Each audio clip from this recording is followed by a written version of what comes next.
Hello my minions and welcome back to Revelation Be Damned, and let's jump straight into the topic of faith-based schools and what's being taught inside of them.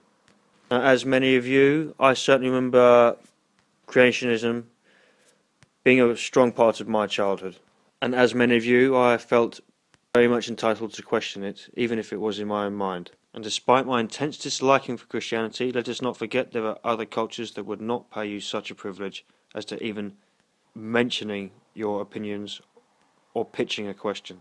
Across Europe, Great Britain, from Northern Ireland to Mexico, we have a serious problem with the discovery in which people seek, down to the fact that from an early age they have been taught not to bother. Such a seed never grew into a tree because the seed was kept underground from the beginning.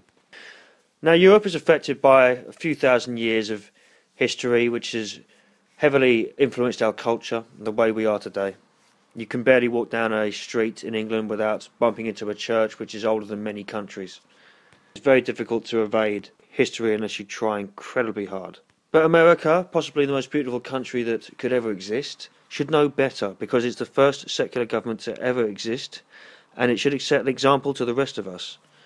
It is doing a beautiful job, but it's still got a few steps to climb.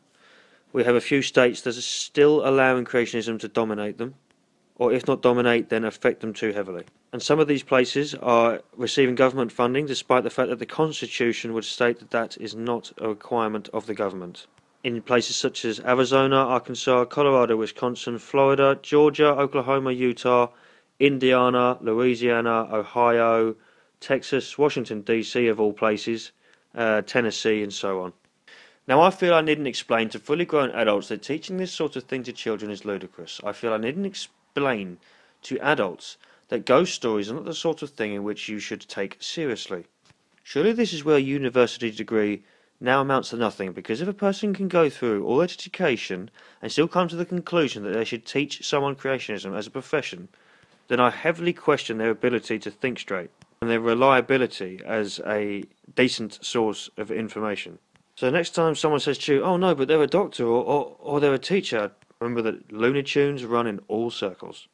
And I feel I needn't get too scientific, which I'm pretty sure I couldn't anyway, and I wouldn't need to explain the fact that we are mammals and we are primates, and it's clear to see from the things in which surround us. Our predatory animalistic need to mate and feed. Our inhumane qualities, reality's likelihood of catching up with us despite dreaming or praying.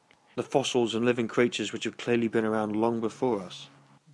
The animals which look exactly like us doing things that are very similar to us, which we clearly developed from. You do not have to believe in evolution to not believe in creationism. If any one person has to explain to someone teaching creationism that it isn't true, then not only are you wasting your breath, that person should not have the platform to children. That person needs to reevaluate their ability to use logic or reason, because it would seem their sanity has gone very much awry. A very clever and deep-rooted way of othering someone from a very young age and teaching them the necessity of taking on a separatist mentality, that separatist need to be part of a cult or a clique or something other. We are us and you are you, and that's how it shall stay, and what a wonderful way to develop your mind frame from an early age. Be confident to assert your right to argue against this. Ghost stories that please other people's feelings are not a reason for you to allow them to undermine your intelligence, your child's future, and the world in which we all deserve.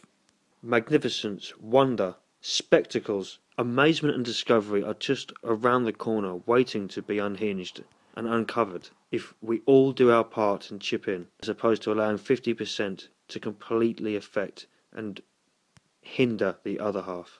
Only by a true assertion of what you know is right will one day free people of other people's selfish need to feel important, because after all, these people will never be happy to just believe by themselves. This is where the narcissism shows its ugly head. They'll never be happy until you and I believe. And I'd like to pay you the respect of believing you're better than that, and I think you know it. You've been listening to Mr. Heretic at Revelation Be Damned. Thank you very much for your time. Please feel free to leave me your comments and let me know what you have to say. And remember, as always, think for yourself, because no one else is going to do it for you. Goodbye.